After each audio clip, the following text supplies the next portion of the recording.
Paul, it's our episode 3 of Territory Marks. We're growing up so fast.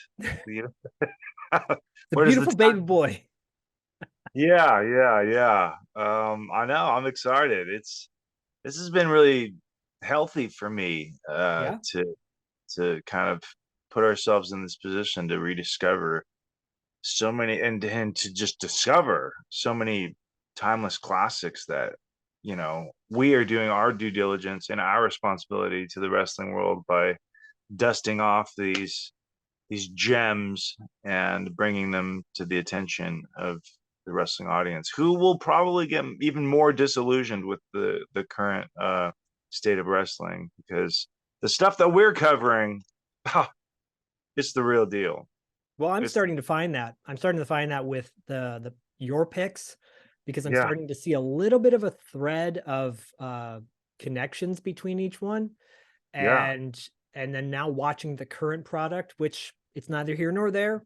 If you like it, great. If you don't, great too. But I got to be honest with you, man. Like, yeah, I share that sentiment. I just it doesn't do it for me like this does. The energy, the flow, it's everything. It's yeah. everything that the 80s specifically. We haven't toe dipped into the 90s or the 70s yet. You're Yet. getting close with Oh some of your boy. picks. You're I you're know.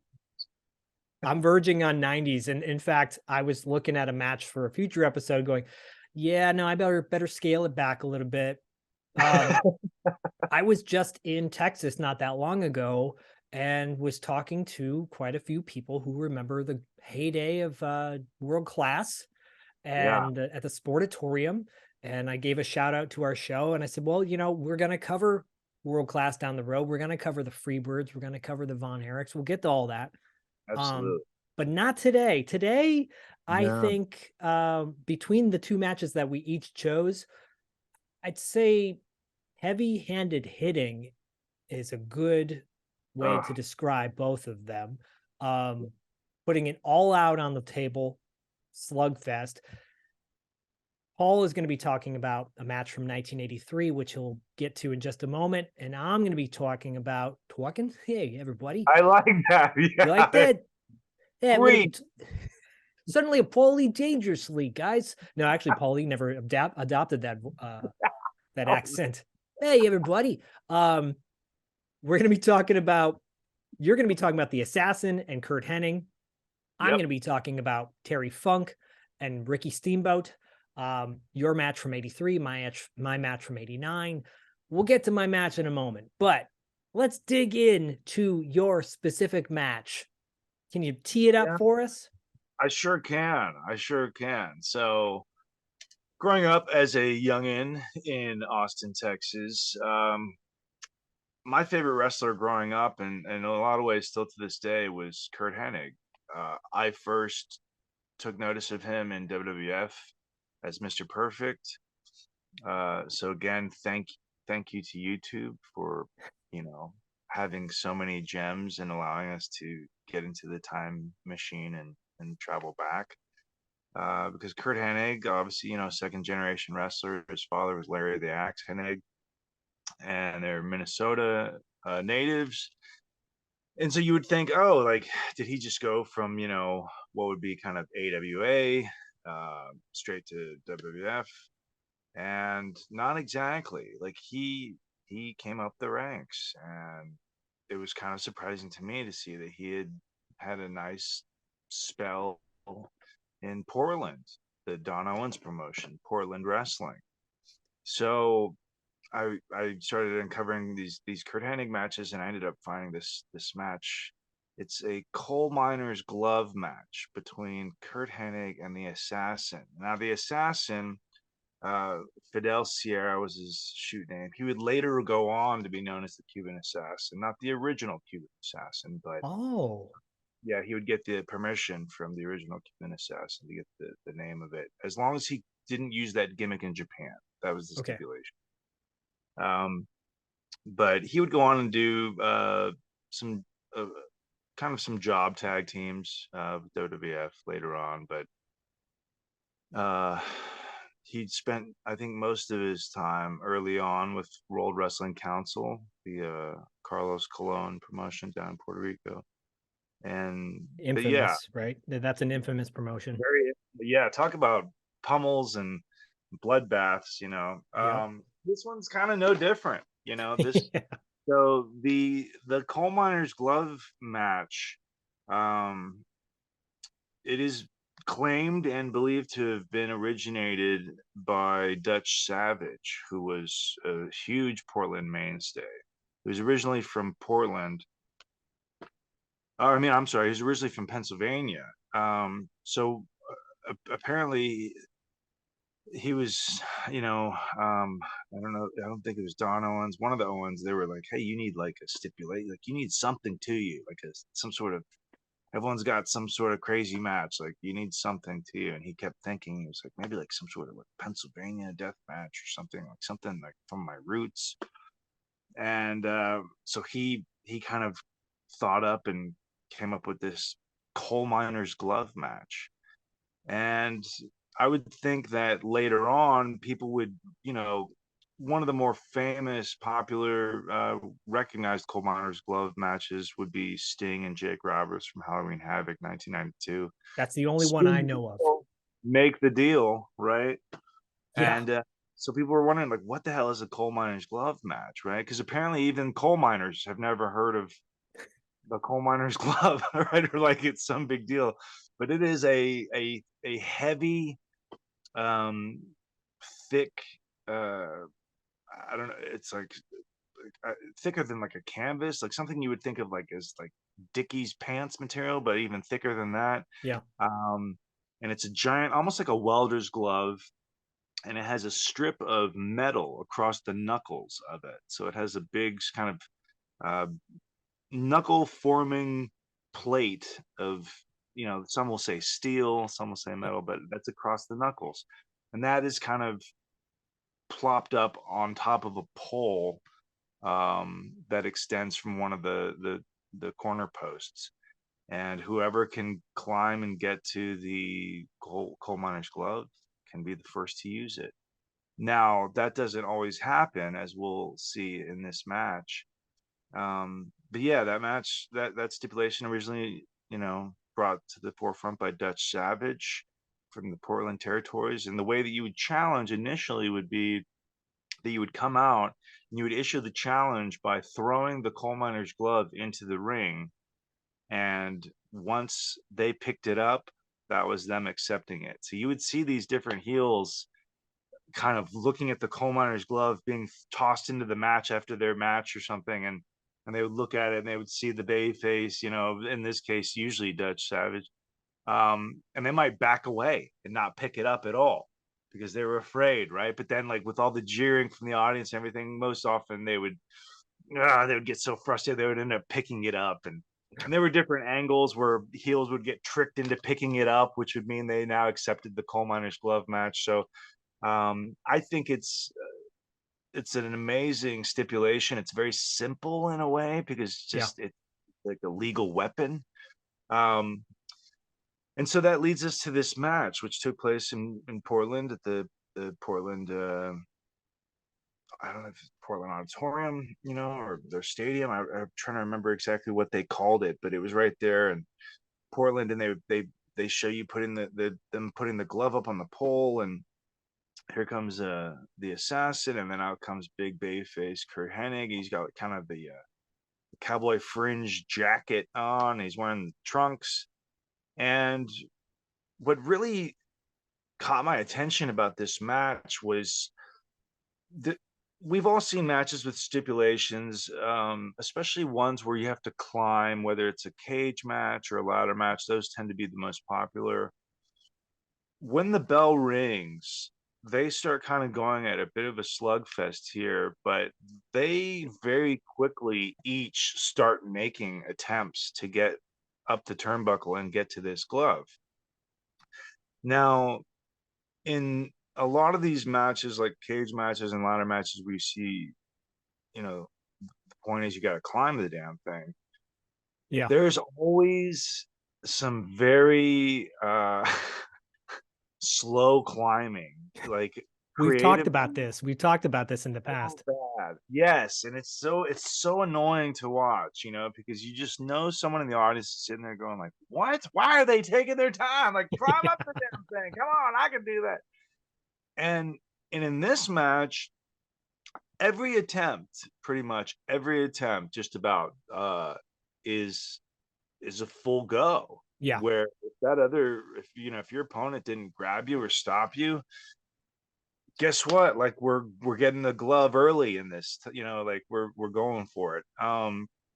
One thing I really loved was like I think Hennig locks on a headlock at some point. They end up tumbling out to the floor. He's still got the headlock on. And the ref starts counting, and Dutch Savage, who's at ring, Hilarious. yeah, tells them, like there's no count out in this. Like stop, and so like they keep brawling and early on in the match. Now, this is under 9 minutes. This entire match is under 9 minutes, which is insane because they do a ton of action. I mean, it's not.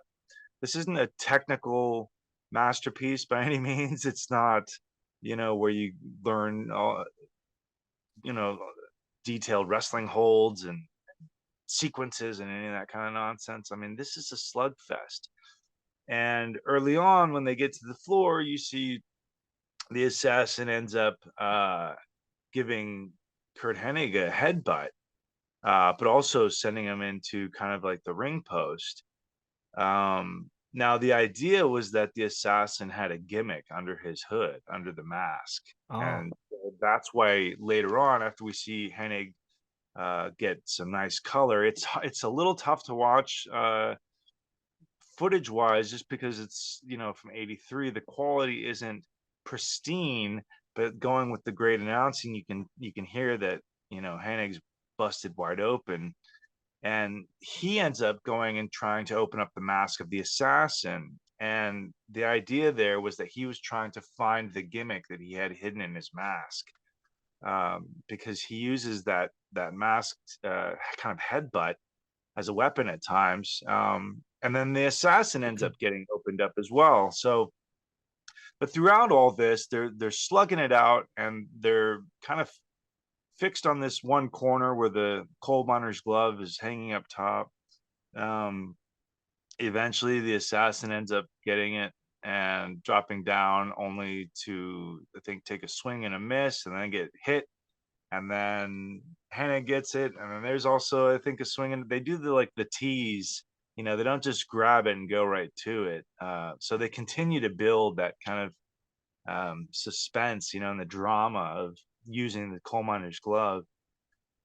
And then, sure enough, Hennig ends up getting a hand on it and getting the big wallop and the 1, 2, 3. And it's just a very straightforward, intense match that I keep saying slugfest, but it's just, I think that, we're one of the greatest punchers is in the match that you chose that we're going to see here shortly.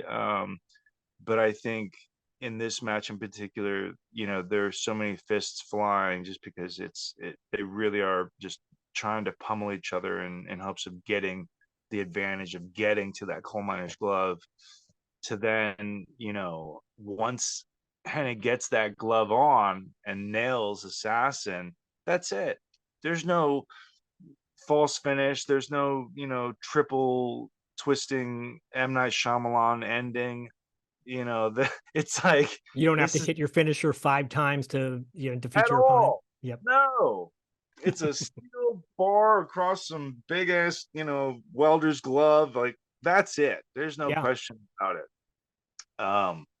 And so I just really loved the intensity, the brutality of this match. The fans bought into everything, every moment, and again, going back to the quickness of the sense of urgency. That's really what I really loved about this match. Yeah. They weren't waiting to get stopped so that they couldn't get the glove. I mean, they were just going for it. And Assassin must ankle pick Hennig, a handful of times, just when you think he's got the clear way to go and get climb up the post. No, he's got his leg still. He's got his leg grapevine. He's got, he's just that sense of urgency is really something special. And that's another thing that I think is really missing in today's wrestling presentation. And, I think that's something that truly adds to the magic that professional wrestling provides. And so to me, I absolutely love this match. I'm probably going to watch it again a few times later today. Because Nice. it just gets me so riled up. It's so easy to fall into the belief that this is legit, and it may very well have been in '83. You never know. There You could have never. been some heat there between the two of them. Absolutely, absolutely. So yeah, this was great. This was great. I mean, I also discovered that Dynamite Kid had a spell in Portland as well, and there's some Dynamite Kid, yeah, with like Buddy Rose and Hennig all in the same ring, and so we'll get to those at some other point. But yeah, this I'm a huge fan, as I've mentioned before, of Memphis wrestling, but I think Yep. Portland wrestling is right up there in terms of one of the most. I mean, it really laid the ground down for so many stars, and I think it gets overlooked at times. And so, I would highly recommend anyone listening to uh, dig up some Portland wrestling and see what you find. You'll be pleasantly surprised. Well, you made me you reminded me of just simply in this YouTube video you sent that Billy Jack Haynes was such a formidable wrestler in the territory of Portland. Yeah, He was I only knew his career in the WWF for that short spell. And I started watching some other footage of his matches and I thought, oh, right, I'm sure we're going to talk about Billy Jack Haynes in the yeah, coming months for sure. absolutely. Yeah. I was in Portland. Well, around the same time I was in Austin. I was in Portland first, and then I went to Austin. And when I was in Portland, I went to a brewery, Deschutes, I believe it's called, Wow. and was talking to one of the guys that works there, and he goes, "Well, I saw a championship belt on their wall, and like Paul and I were talking about offline, because I cut it. You can get a championship belt made pretty much with anything on it nowadays, which is really cool from a fan standpoint. Sure. But I saw the belt on the wall and I asked them about it, and I said, "Did anybody wrestle here?" And they go, "Well, yeah, a block up the street is where Portland wrestling was, in this what is Wow. now like a concert hall, basically, Oh, like a very high end concert hall." And so I thought that was kind of cool. I thought, man, there's there's so much history in this building. yeah. In Southern California, where USC is, I believe where they used to have like Los Angeles wrestling. There was some territory down here, which we'll get to, right? Yeah, yeah. Um, which is now like a little convention hall that they use for comic conventions and such. But it was so cool to know that I was near hollowed ground, so to speak. And Absolutely. yeah, and this match is wild. It is. The three matches you've chosen over the past three episodes have all been very physically violent and hard hitting, Yeah. and there's I been think it's color in all of them. yeah, yeah, not by, when you watch the quality of this match, it's hard to tell, and you're like, is he bleeding? Like they say he's bleeding, and you can actually, not to dispel anything, but there's a slight moment just because I have the trained eye where you can almost kind of see um Hennig possibly doing the gig, but Yeah, I thought so too. right, right, It's right. like So 2 or 3 minutes in. Yep. yeah, yeah, on the floor. So um it's not by design. It's just that I love I love being a mark. I Yeah. love being a mark. I love being taken on the ride and thinking, well, hell, like they they really were going at it. Like, oh, this was they believed it.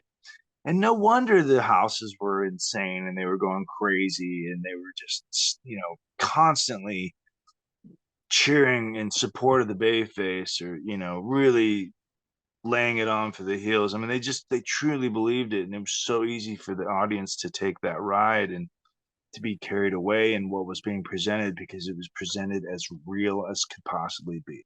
Right. And Right. the performers and the wrestlers and everyone involved truly believes it. And, and I think professional wrestling is, as a whole, a very collaborative effort. Obviously, if you happen to be in there with some broomstick who just, isn't going to move around very easy or whatever, it's going to be a long night. But when everything's going and everyone's on their game, it's there's nothing else like it, and so, and also just to say, you're not seeing 20 super kicks, you're not seeing Canadian destroyers, you're not seeing all these things. Like, funny enough, that these matches that I've picked have really included a ton of slugfests and just pummelings and fisticuffs, with the occasional boots and slams and all this kind of stuff, because that's kind of really the core of professional wrestling. It's just doing battle, and slugging it out.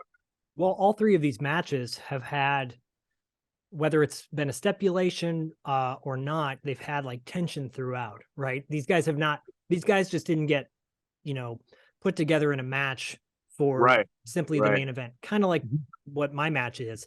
So there's a hatred there, at least in storyline, right?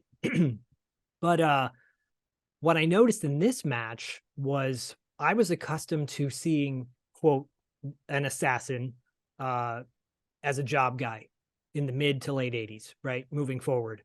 Right. And in my pick, the clash that it's on, there's a guy called the Terrorist. And you're like, oh my God. You know, and so, but this was in time when this character was menacing. This character meant something. This character was, quote, real, a real threat. And first of all, I love his tights because he's got lightning bolts on them. And I'm like, oh, is that like the Lightning Bolt Surf Company, man?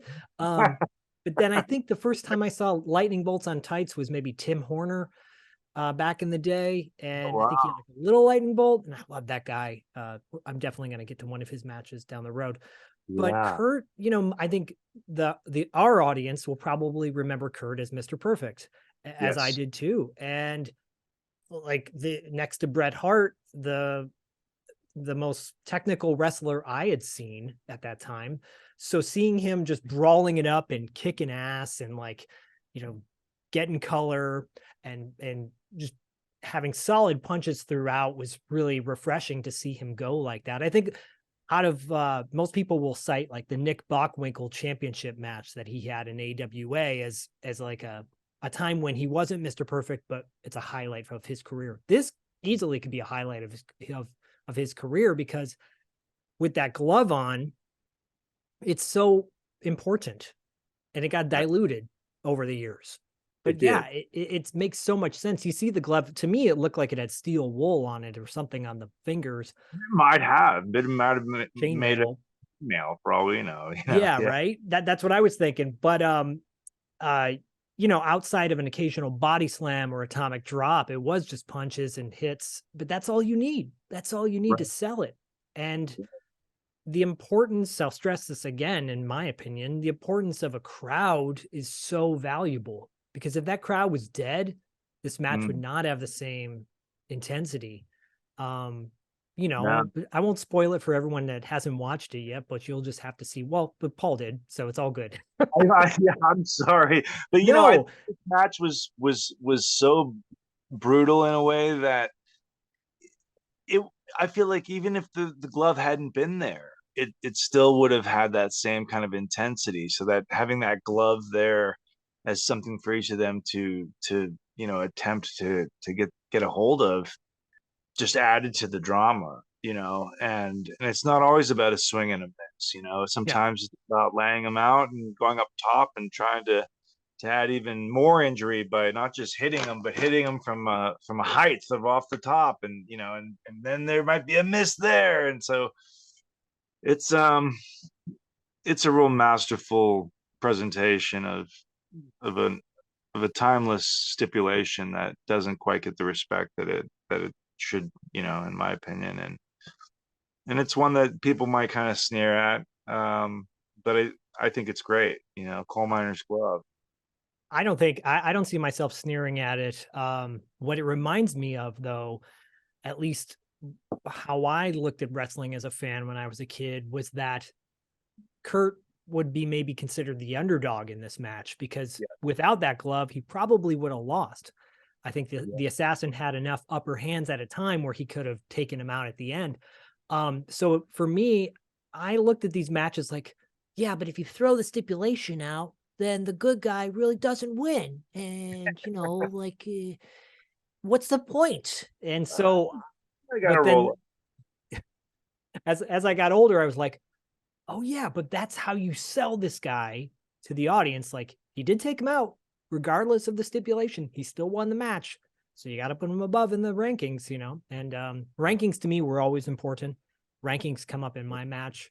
Yeah, I think rankings are something we're sadly missing in today's product. Like, you don't get to wrestle for a championship unless you earned it, you know, no. uh, in the sporting sense. And I I mean, think, yeah, growing up, seeing the wrestling magazines like The Wrestler, Pro Wrestling Illustrated, at the back of those magazines for each major company and for a few of the territories that were still around, they definitely had the rankings. And so yeah, I started thinking like, this is legit. Like, can't wait for, Curt Hennig. I can't wait for him to move up the rankings. I can't wait for the Rockers to move up the rankings. right.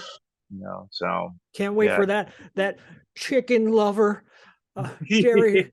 Um, yeah, but this match was a great pick. Behind the scenes guys, when we're picking matches for this show, I already have a match in my mind, like 10 steps ahead. Paul goes into this deep rabbit hole of like, I'm just imagining Paul in his mind going, I hope this is a good match to choose. What should I do, this one, or should I do There's that one? notes on my wall, just covering the wall, post notes everywhere. Yeah, guys, in Paul's bedroom right now, on his wall is a map of all the territories and little pins. It's covered. No, I'm kidding. No, it's on that wall. I'm not showing him in particular. I'm keeping the secrets. Kayfabe. But it's true though. It's a process, and to choose something truly unique. This coal miner match, like you said in the like you said in the opening, um, I'd only known it from the Sting Snake match, and if you know the history of Jake the Snake, at that time, that was not the highlight or pinnacle of his career, unfortunately. Um, this was the beginning of Curt becoming Curt Henning, Mr. Perfect, and to see where he was, and I thought under the mask, I'm like, that's got to be someone, a big deal, right? It's got to be like, is it Paul Young? Is who's under that mask? And so, in the name you mentioned, what was his name again? Fidel Sierra. Okay, I've never heard of that guy. Fidel Sierra. He would actually show up later on in WCW for a little bit.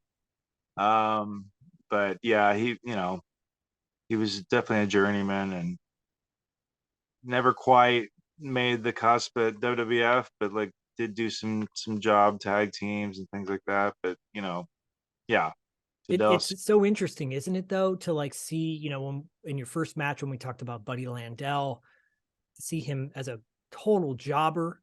Right, You look at some of these guys, I feel like if Adrian Adonis had continued his career, he would have just been that jobber guy, but he didn't. right, He that wasn't the case. Or a guy like right. Al Perez, where you're like, wow, that guy had all the skills in the world to be a big star. And why didn't he become the big star that he became? Blah, blah, blah. Sure. It is interesting. It's cool. It's such a time capsule moment. And yeah, this match is really, the quality is not good, but it's like you're watching an old VHS tape. So Right. watch it on a small screen. It has a better effect than on a big TV. Yeah, I think so. It's there's so much charm to it, and I agree. I'm really glad you enjoyed it. And Yeah, thank you. as we were, do we want to do the time stuff now in terms of Yeah, like tell me.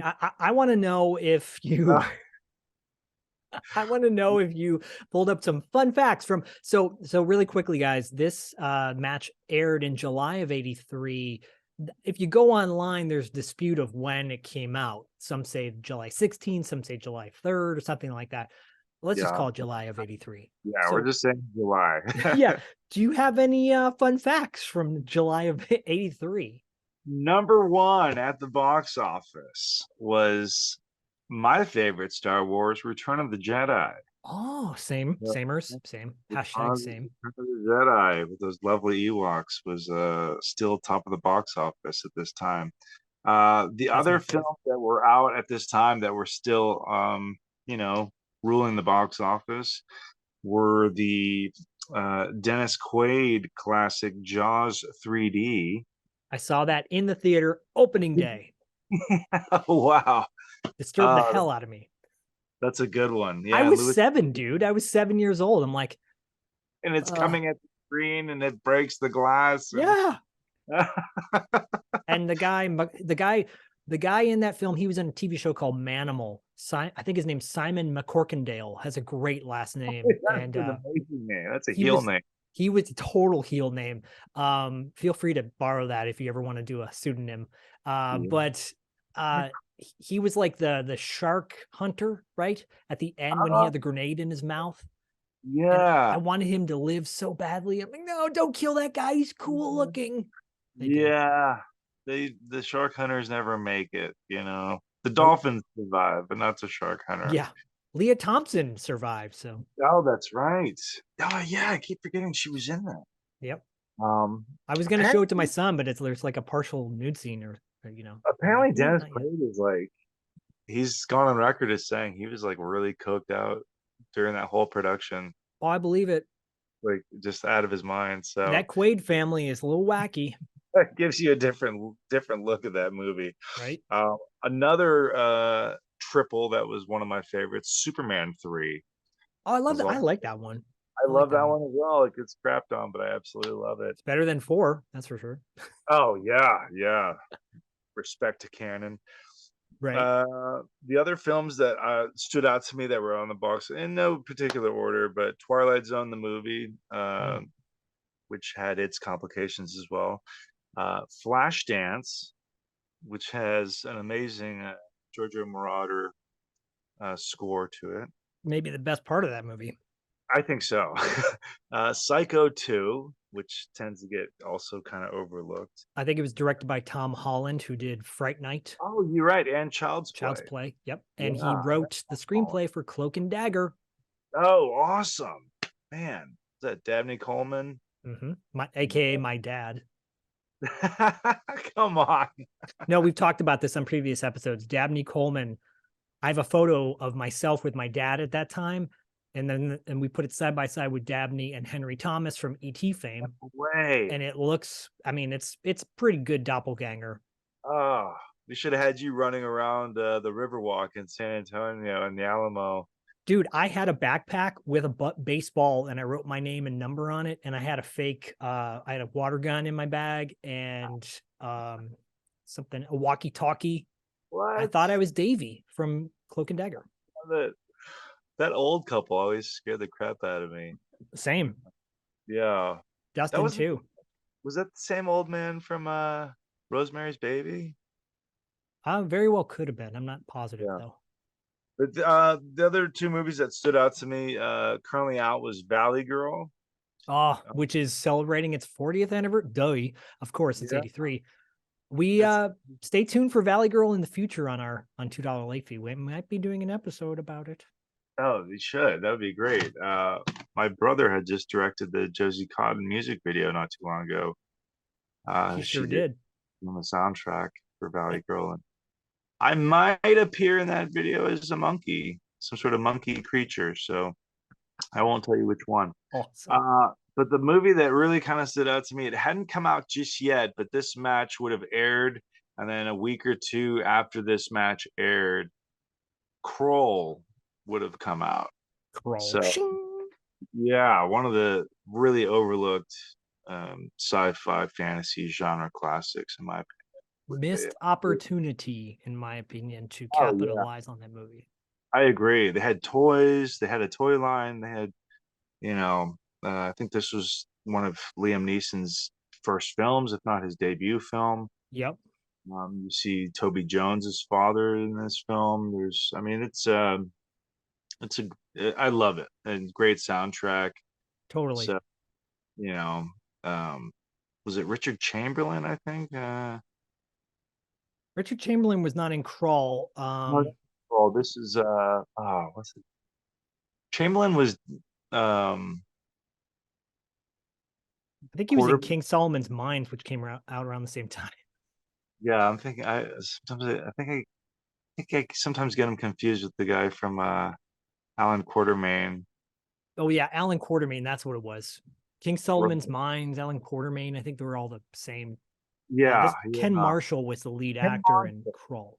Yes, Ken Marshall. That's right. But either way, Kroll is an amazing fantasy film, and I can only hope that Curt Hennig would have had himself kind of patched up, stitched up, and he would have gone and enjoyed himself a good time at the theater watching Kroll. Who knows? I don't know that it would have been up his sleeve, but a few things I also noticed. I mean, toys. This was, I think, kind of really starting to be the beginning of a big boom for toys. I think that 80s toys, it's a there's no other era like it. There's no other decade like it. But the number one toy at the time was Cabbage Patch Dolls. I was not a Cabbage Patch Doll person myself, nor was I a My Little Pony person. But I was a Care Bear guy, kind of guy, and Yeah, Care I could Bear see that. came out in '83. At some point, I went Nice. and saw the Care Bear movie at the theater. I don't know if that would have been a little bit later on, but um, yeah, the Who was your Care Bear. favorite Care Bear? Oh man, that's now you're really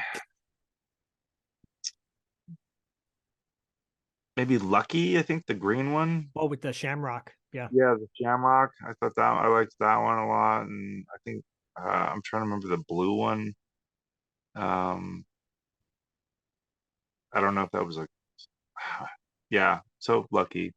Yeah, and I still do the Care Bear stare from time to time. Yeah, I bet you do. Is that your finishing move?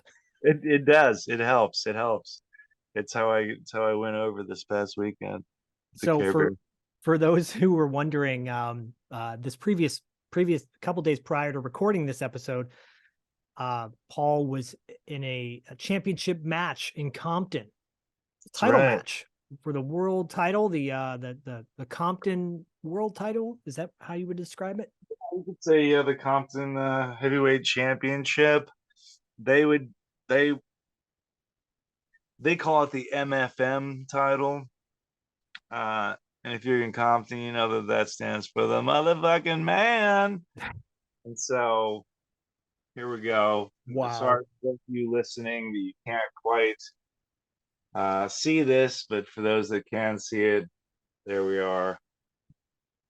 I'm gonna I screenshotted that and I'm gonna post it on our Instagram. So if you want to get a shot of the Compton title, uh go to our Instagram page for that. And Yeah. congratulations to you, by the way. Oh, thank you. Yeah, thank you. I was just going to shout out really quickly in 1983, in July of 83, Metallica released their debut album, Kill 'Em All. Ah, That's pretty amazing to know that Metallica came out in 83. For yeah, me, I think we talked about this on a previous episode, certain like Depeche Mode, for example. You go, right. I was like blown away that they had come out in 81.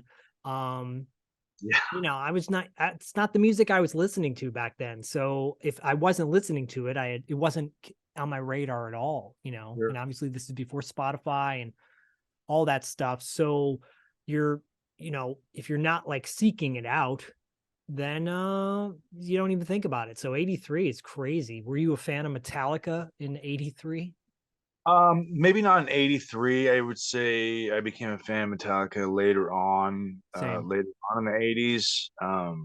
This is the real Metallica when they still had their hair and they were making good music. Yep. Those They sell weren't out. covering Whiskey in the Jar and God, someone said to me the other day, they're like, I like their version of Turn the Page so much better than Bob Seger's. And I go, I mean, everyone has an asshole. They're entitled to, their opinion. But come on, like that is not the heyday of Metallica. This is the heyday. Stranger Things. I love Stranger Things personally. I know some people don't, but when this past season when they started playing Metallica and the guitar solo was so sick. I was just like, yeah, that is the time. When my brother was so into Metallica, it's one of the reasons why he grew his hair out. You know, I was not into them. I was much more into bubblegum pop, but damn, man, there's a reason why they're in the Rock and Roll Hall of Fame. I agree. You know, the longer they went on, the less I became interested, especially when they got their golf haircuts. I know at So least Kiss had the, Kiss will put out an album, right? And they'll be like, this new song's coming out from Kiss. And then you see them live and they just do all their greatest hits because that's what people want to see. They might, because the minute they go, Paul Stanley says, it's time for Psycho Circus. Suddenly everyone gets up and goes, pee break. It's a pee break. It's like a match with the future terrorist or future assassin in the 80s. Pee break. right, It's a pee break. right. I mean, you could possibly get away with calling someone an assassin today, but you say terrorist and you're getting flagged by somebody. Well, I'll tell you, and that's maybe a nice segue into my match. Well, I have one last thing that came Please. out of three, and I think it's funny, especially for today's generation, which everyone is so married and glued to their cell phones. In 1983, the first commercial cell phone was released. It was the Motorola Dynatac 8000X, and it ran for just under $4,000 in 1983. Wow. So today that would have been close to probably over $10,000. Yes. So the first cell phone, the Motorola Dynatac, and TAC is all in caps, 8000X. Yeah, definitely would have been possibly one of those brick. It would have made Zach Morris's cell phone look like what we have today. It would have made it would have made that thing look small. So this thing was probably, who knows? I need to look up the picture of it, but Or Paulie dangerously, in oh yeah, when he was the manager of the Samoan SWAT team. you could screw on the antenna. Yes. It's like hard rubber, and it screwed on to the brick. I remember my stepdad had a cell phone, a portable cell phone that you would plug into the outlet of your the cigarette lighter of your car. Yeah, the car phone. He never used it. No. And if you No. did, that thing was like $20 a minute or whatever, or Yeah. there was ridiculous fee, I mean, not to age ourselves, but we are the last generation that had to specifically think about when to call someone in a different time zone because the rates of a landline would go up. Yes. Depending on what time of the day. If it was a more popular time for people to call, my dad I was in California, my dad being in Michigan, and he's like, well, don't call me at this time because the rates are going to be. I'm like, well, it's like 5 a.m. when you want me to call you, we're never talking. We'll talk. Cell phones used to be that way too. If you called, between this time and that time, or it was unlimited after like 9 p.m. or something. And crazy. Yeah, phone cards. That was another segue to solving that problem, was phone cards. But yeah, let's move into your match, because having this championship here, well, I have connections with both people involved in your match. I have personal connections with both of them, so please. Awesome. All right, well then I'll get right to it. My match is Ricky the Dragon Steamboat versus Terry Funk from Clash of the Champions 7, Guts and Glory, which aired on TBS June 14th, 1989, from Fort Bragg, North Carolina. It was the anniversary of the Army or the military. I only know that because throughout the program they shouted it out constantly. We want to thank everybody for joining us, and want to thank Fort Bragg for all the love that you gave us, and we're celebrating the Army, all the glory. And this looks like probably the stinkiest, sweatiest arena that I've ever seen in my entire life, because it was a hot summer day in North Carolina, and people in the crowd are packed in like sardines for this 2.5, 3 hour television event. Quick backstory: Clash of the Champions started airing around the same time that WrestleMania, I think 3 or 4 came out. It was TBS's answer to WrestleMania prior to them having pay-per-views full time throughout the year.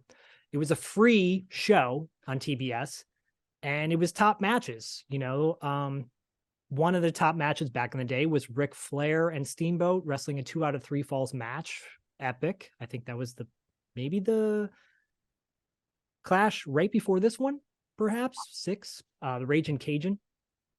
Anyways, if you want to do yourself a favor and seek out these old school clash matches in their entirety, Daily Motion posts a lot of them, so you can go on Daily Motion, and of course the links to all these matches are in our show notes. But Ricky Steamboat, Terry Funk battled each other in the main event of Clash of the Championships, Clash of Champions. Quick backstory on their rivalry or lack thereof. Going into this match, Ricky Steamboat was the world champion at the beginning of the year. He defeated Ric Flair, I believe, in February of '89.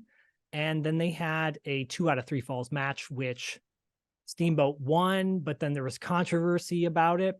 And then Flair won the third and final match to become world champion. So Ricky was champion no longer, but he was the number 1 contender. Terry Funk, who was semi-retired, mostly acting at the time, was a he was a personality who would show up like as a legend, right, with his brother and a bunch of other legends to these clash matches. And at the pay-per-view that Ric Flair regained his title, Funk enters the ring and wants to shake Ric Flair's hand and ask him for a title shot. And Ric Flair says no, basically. And, Ric Flair says, I was just kidding. I was just kidding about that. I didn't want to wrestle you. And then out of nowhere, he sucker punches Flair and proceeds to pile drive Flair through a table that does not break.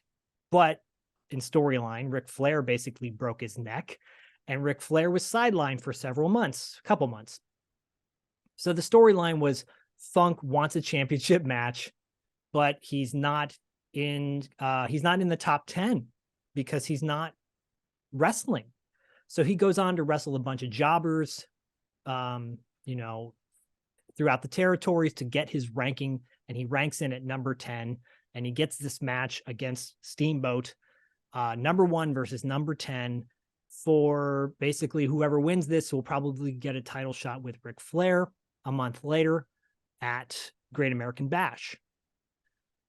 Side note, Funk and Flair wrestle at the Great American Bash. And anyways, regardless of the outcome of this match. And then there's another piece on this as well, because Lex Luger, who was the United States champion at the time, he was bitter that he was not ranked number 1. Kind of makes sense because he's got a belt. He's got the secondary title. He should be the number 1 contender. He's upset that Funk is number 1. And of course, that creates a storyline after this match. We'll get to that in a minute. So the match has its fanfare. Unfortunately, I don't think Funk at the time had ring music, but later on, moving forward, I think into Great American Bash, he used a theme from Once Upon a Time in the West by Ennio Morricone, which is super creepy and badass. The harmonica song, Right. And of course, he's already in the ring when the match starts, but Steamboat comes out. You see his beautiful wife. His kid's not with him at the time because they're in this sweaty arena. Little Richie. Little Richie, and who would go on to become a wrestler for a minute. But they start out their match. It is a chop and punch match. Like, it is, you can feel the chops from Steamboat onto Funk in this match. And then you can feel the punches. Funk, I know you'll talk about this in a moment. Funk hits Steamboat so hard with his punches. It looks so intense, and it just looks like it hurts throughout the whole thing. It's a chop and punch for the first few minutes, but then the match kind of barrels outside. Steamboat, jumps off the top rope onto Funk. And at one point, Steamboat picks up Funk and carries him around the ring. And Steamboat is a legit strong guy. I mean, he is jacked. And but at one point, it just goes back and forth throughout this whole match. Funk pile drives Steamboat in the ring. He pile drives him again outside the ring. Nick Patrick, who's the ref, who's not one of my favorite refs at the time, he gets bumped, knocked out. And it's interesting when that does happen, because it doesn't really affect the match, really. It's more like it just kind of carries on. The match continues to carry on after the ref bump. Usually those are the moments where the heel hits the face with a chair and the match is over. But this just kind of stretches the match out a little bit more. At one point, Funk does what I think Flair has perfected, that flip over the top rope, where he gets thrown into the turnbuckle and flips over the turnbuckle and falls out to outside the arena or outside the ring. You could have. And I'm like, wait, Flair did that. Oh, Funk did that. Cool. They're just beating the crap out of each other back and forth for so long. And the match culminates ultimately with Steamboat going to the top rope, letting out a big scream, chops Funk on the head with his hand, then does a savate kick, which knocks Funk out of the ring. But then he knocks him out of the ring onto the announcer's table, which is right by the ring, which I totally miss, by the way. I miss having the announcers right by the action. I agree. Funk grabs a microphone from it's either Jim Ross or Bob Cottle's microphone. Bob Cottle was it was Jim Ross on commentary along with Bob Cottle, who's another legend in this business. Grabs one of their microphones and hits Funk in the head with it, which causes a disqualification. So he hits Steamboat. Sorry, Funk hits Steamboat with the mic, which causes a disqualification, and Steamboat wins the match. Funk continues to try to beat down on Steamboat, but out comes Lex Luger for the big rescue. And it's a really interesting moment because Funk looks at Luger like, I don't want anything to do with you, and just kind of rolls out of the ring and takes off. So his storyline has ended with this match as well, doesn't he? He gets the chair and nails Steamboat the chair as well before that's right he comes out. So he goes from the microphone to, I think, the ring hammer to then getting the chair. So that's right. It starts to elevate, right? Yeah. So yeah, he's got the chair and it's got to get even worse. And Steamboat, as intense as Steamboat is, when he gets hit with something, he sells it so well. He looks like he's gonna die practically. Right. So yes, Flair is going to take more anger out on Steamboat, which is basically his suppressed anger for Flair. And Luger comes out for the save, quote unquote. Funk takes off. That storyline is over. Luger asks for a mic and gives a very impassioned speech about why he thinks he should be number one. I'm going to play that clip right here. And I'll say what he says. He says, there's been a lot of talk that I have some problems lately. Some problems with my arrogance, maybe, that I'm too cocky, that I have a problem with ego, a lot of ego. I don't have any problems. I just have a lot of pride. And he walks over to Ricky. He's like, come on, Ricky, let's go. Let's get out of here. And when he picks up Ricky Steamboat, he clotheslines him with his signature clothesline. And you hear Jim Ross, of course, going nuts, right? And then he gets him in the torture rack, which is his backbreaker, just pummeling the crap out of a guy who's gone maybe 15 minutes with Funk, just knocking the hell out of each other. Steamboat is like dead at this point, right? And he drops him on the ground, looks down at him, picks the mic back up and says, there lays your number one contender, drops the mic, leaves the arena. Sting comes in to check in on Steamboat. And the match and pay-per-view, Clash of Champions is pretty much over at that point. But what it leaves you having is you've got this pending rivalry with Funk and Flair. And then now you have this new rivalry with Luger and Steamboat, which they also have a match at Great American Bash. It's not as good as I'd hoped, but we'll maybe get to that down the road. But that is Steamboat versus Funk, 1989. Your thoughts, Paul? I thought I thought this was an amazing match. I'm a huge fan of both of these gentlemen. I mean, Terry had a hand in training me. Later on, I would go to work with Ricky Steamboat as an agent, um, who helped me put my matches together when I was up with WWE. And so getting to learn from both of these guys, these legends, really helped me more than I can really put into words.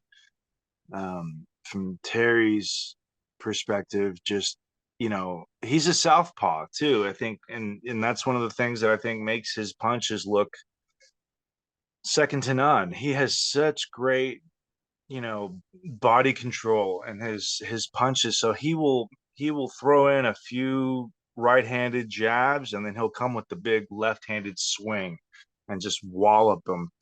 And who better to take abuse than Ricky Steamboat, who, in my opinion, sold better than anyone in professional wrestling. He was the best at selling, and that's why, you know, he wasn't a cookie cutter, kind of white hillbilly mullet type of guy. He had a very exotic, Hawaiian kind of presentation to him. As the And announcer would say, Gary Capetto, he would say, oh, Gary Michael from Capetta. Hawaii. Yes, Hawaii. And Gary Michael Capetta is another one who I've been fortunate to befriend over the years, and I is a love that guy. wonderful, wonderful human being. But getting to witness this match, like you said, it started off with the pummels, and it bled out to the outside. I think anytime Terry has an opportunity to bump out to where he gets tangled in the ropes, I mean, that is one of his specialties, and it just makes it so entertaining to watch. And then, the classic, it's a very classic, kind of forgotten thing to do as a babyface, to, yeah, pick up the heel and kind of parade him around the ring so that the whole arena can witness this guy about to get slammed down. Um, and Terry, getting thrown into some chair. I mean, it starts off really heated, and then eventually Terry gets the upper hand. And I another real great selling point, pun intended, was, I think, when he hits the pile driver in the ring and you see Ricky Steamboat kind of lock up his shoulders as if he was like almost in a seizure, but like Yes. he stiffens up, and it immediately sells neck damage. To anyone seeing this, you're thinking like, oh, like that. I think that messed his neck up. Like Yeah. that's legit.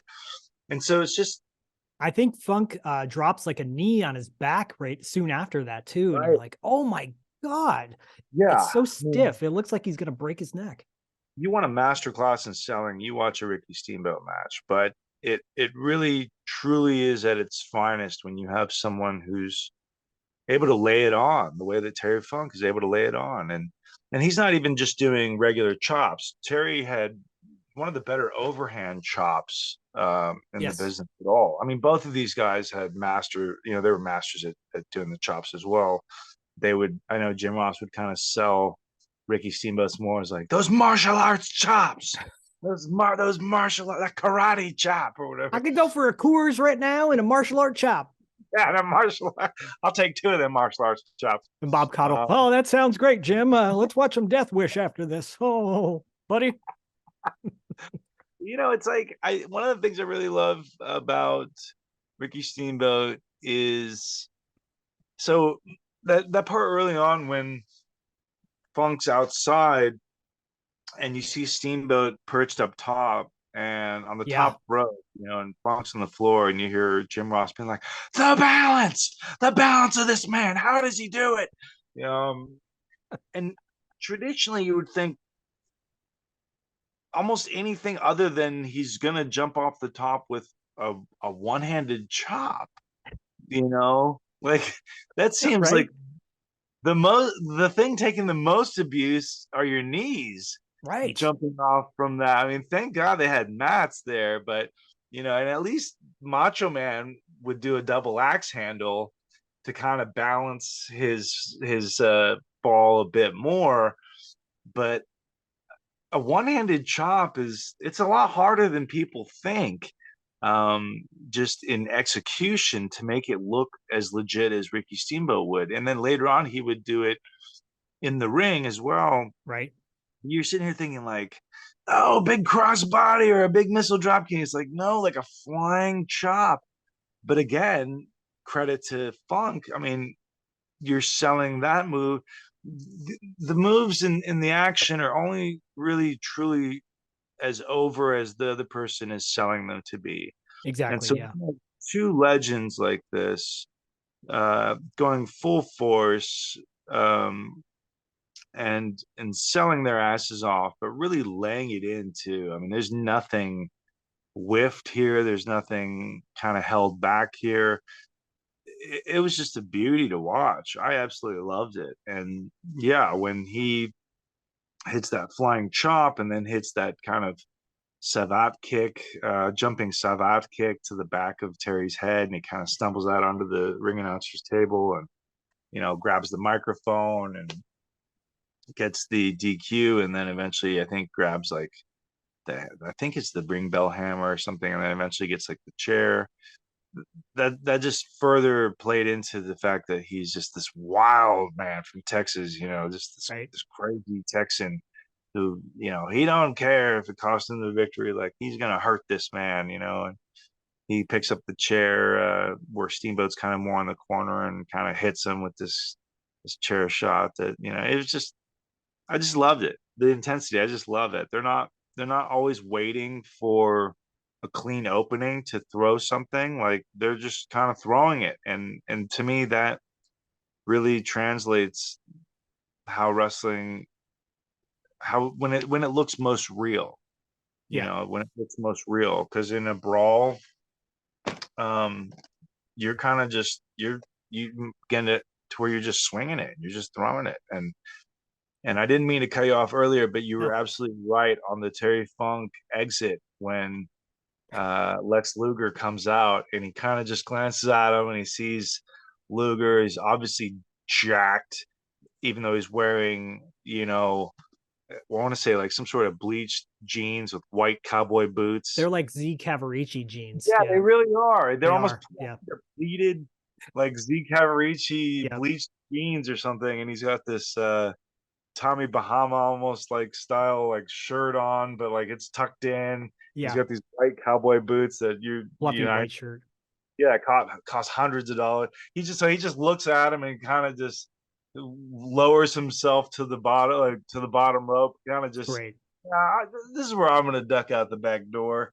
And he Yeah. just kind of rolls out, just very nonchalant. He knows better, He does. And he'll align himself the following month. He'll align himself with Gary Hart and the Great Muta, right? And create another storyline that will culminate with Flair and Funk having an I Quit match on a Clash of Champions, which is another great match that'll probably get brought up down the road. Sure. But you were saying how Funk when Steamboat throws Funk out of the ring, right? He body slams him out of the ring. It's a Yeah. very simple move, but it's like, get the hell out of my ring kind of thing. It's such an effective move. Anyways, sorry. It really is. It really is. And like you said, he executed a pile driver on the floor and in the ring, and Running pile driver, like running too. pile, yeah, which I thought was interesting because it's like he's almost, I'm not gonna say moonwalking, but he's going backwards. Yeah. Right. He's kind of like stepping backwards as he does it, and then so it's kind of a reverse. It's different, Like, I think Yeah. you would think running pile driver, you would think you'd be going forward, but he's stepping backwards kind of rapidly, and then kind of goes down into this pile driver, and it just, oh my gosh, like that's as good as it gets. That is as good as it gets. Um, and I thought, Luger, for all his technical limitations, definitely was a powerhouse. Lex Luger is who they modeled Randy the Ram after in The Wrestler. I don't know if you knew I that, didn't but know that.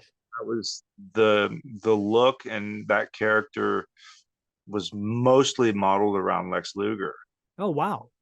Yeah. So, And Luger was one of those interesting guys who I think fans wanted to like him because he basically looked like He-Man, sure. but he was better as a heel. I think Yes, especially I, when he was in the Horsemen, I loved I that agree. faction as when he was a Horseman, because like the crowd is cheering for him. In fact, when the crowd when he starts hitting his moves on Steamboat, the crowd is cheering for the torture rack.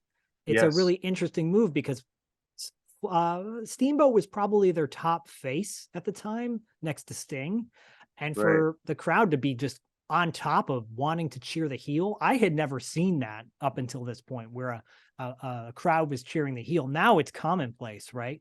But back Yes. then it was not typical. And this crowd is made mostly of like military personnel because they're on an army base. Right. 90% hillbillies.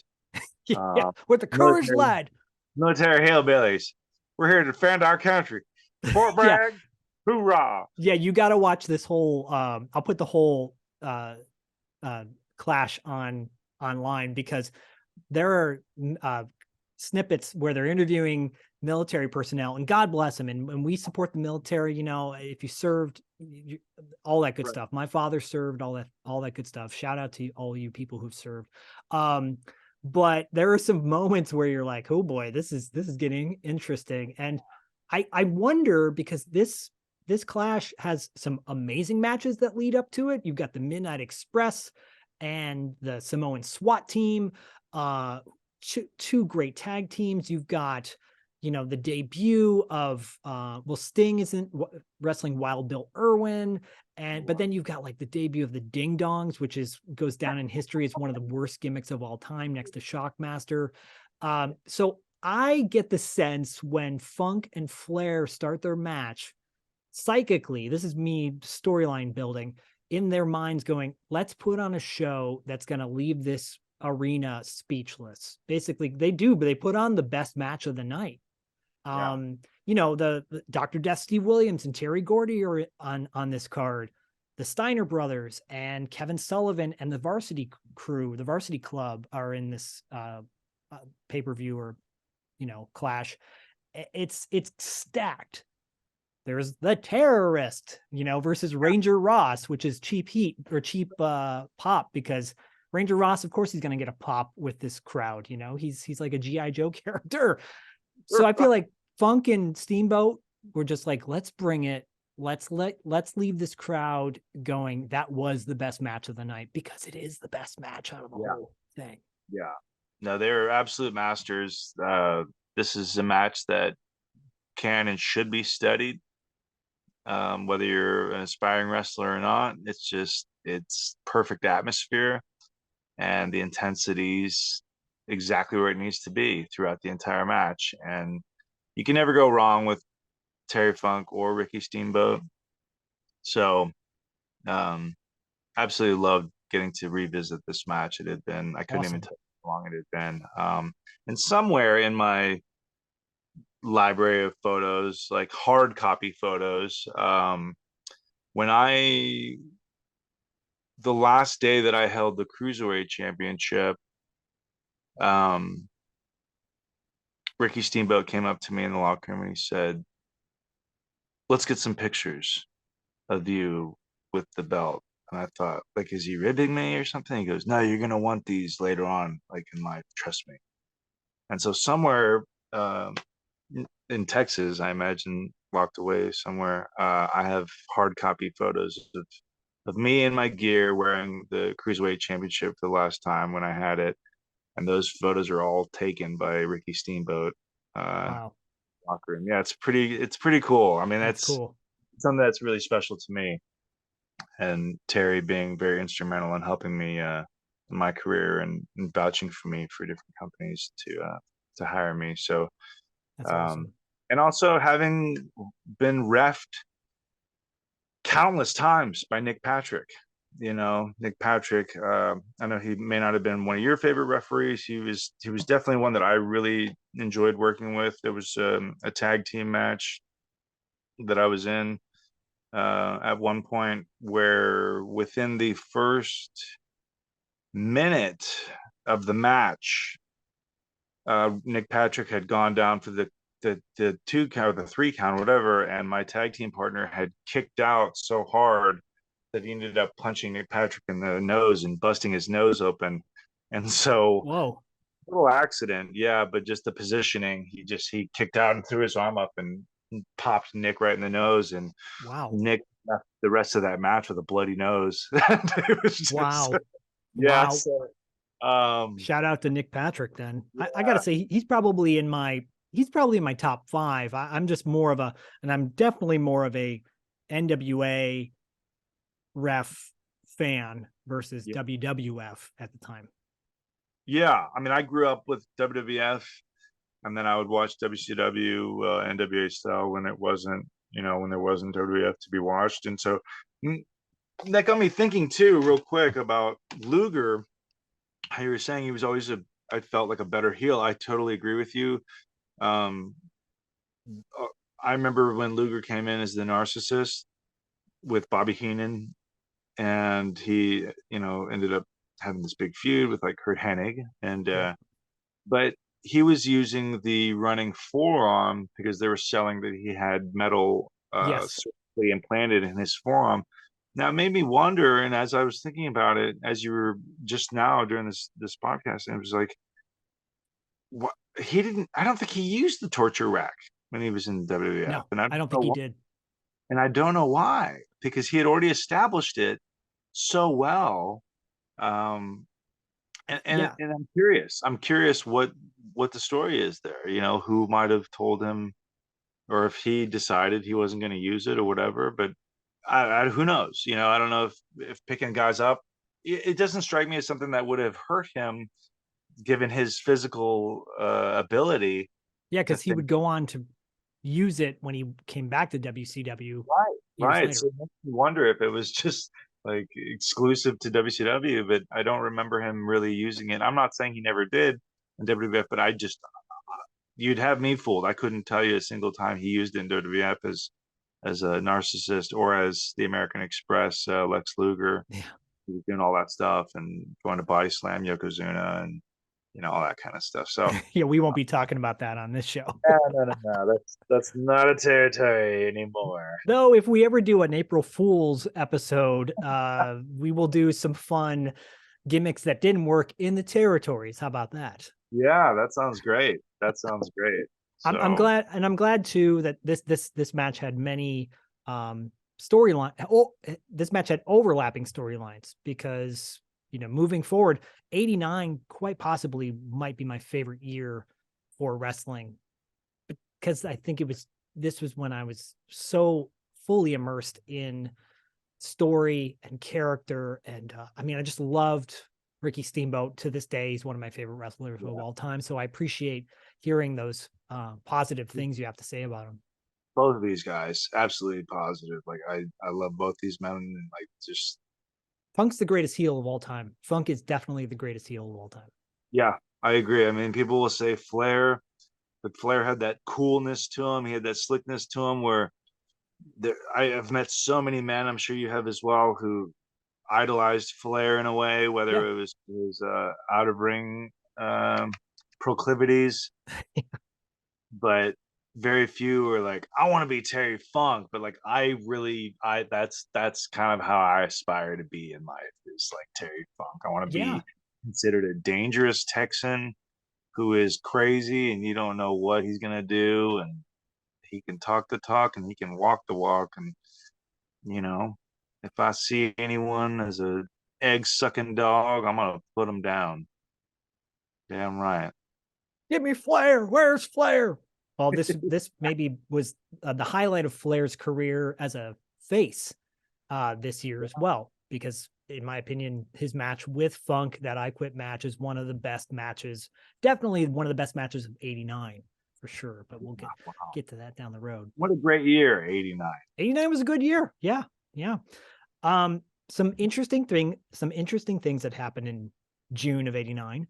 For 1 second on June 7th, the time was 1:23 and 45 seconds on 6/7/89. So 1, 2, 3, 4, 5, 6, 7, 8, 9. Wow. 1 second. And that could never happen again. Never happen again. Ever. Wow. Have you ever, you know who Matt Frewer is? Matt Frewer? Why does that name sound familiar? He played Max Headroom. Yes, yes, yes, that's right. For some reason, I'd stumbled upon something not too long ago where it was, yes, and he's a Canadian actor. He is. And we brought him up Yeah, because when yeah, you were joining us on our Bloodsport episode, the day we met, yes. we brought up Matt Frewer being in that movie Short Time with Dabney Coleman, which I think came out in like 91 or 92. Oh, Uh, wow. but Matt Frewer was on a TV show called Doctor Doctor. It debuted a couple days prior to this clash on CBS, and it lasted for 3 seasons. It was a wacky doctor show.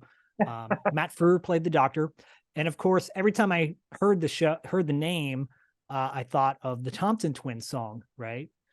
But instead, the theme song used like the "Doctor, Doctor, give me the news I got," something like that. Okay, yeah, that's it. It's so cheesy, but the story, but the sitcom would go on to like deal with cancer and AIDS and like really heavy stuff in a sitcom. So, you ever watch Doctor Doctor back in the day? No, I briefly, I think, I'm not gonna say I've never heard of it because I had. Um, that could also just be because I love Dr. Pepper growing up in Texas, but Me too, uh, dude. right, Oh, Texas Dr. original. Pepper's the bomb. So But don't yeah, drink soda, guys. Don't drink. It's terrible for you. yeah, yeah. I'll be quiet. But yeah, You and your brother. I well, no, I'm not like him. This is a unsweet tea. Oh, there you go. So I'm very. He also appeared actually in the Zack Snyder Dawn of the Dead. He was great in that. He Yeah, was he was awesome. He was Matt awesome. Frewer is a guy who he's been around for a long time. Yeah. He was in a terrible movie called The Taking of Beverly Hills with Ken Wall. If you guys ever want to watch a great cheese fest, Wasn't he also the father, the neighbor father in Honey, I Shrunk the he Kids? sure was. He sure Yeah. was. And his co-star on Doctor Doctor, one of his co-stars was Julius Carey, aka Sho'nuff from Oh, The Last wow. Dragon. Rest in Wow. peace. Wow, that's interesting. I have met Timok. You Interesting have. character, yeah. Was that a good meeting? He was backstage with a wrestler friend of mine, Jimmy Wang Yang, brought him backstage, and Okay.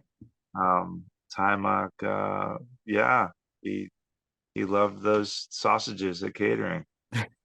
So very nice guy. Yeah. Um, We Dustin did a cameo for Timok for me for my birthday from Timok. But Timok did it as he's walking down the street in New York, and like he didn't even remember half the things Dustin wanted him to say or something to that. It's just very weird. He's like, "I want to congratulate you on your son and your podcast," or something. It was awkward. Like, oh my god. no thanks, thanks, but no thanks. It's I always appreciated Dustin doing that for me. yeah, the sausages in the brain.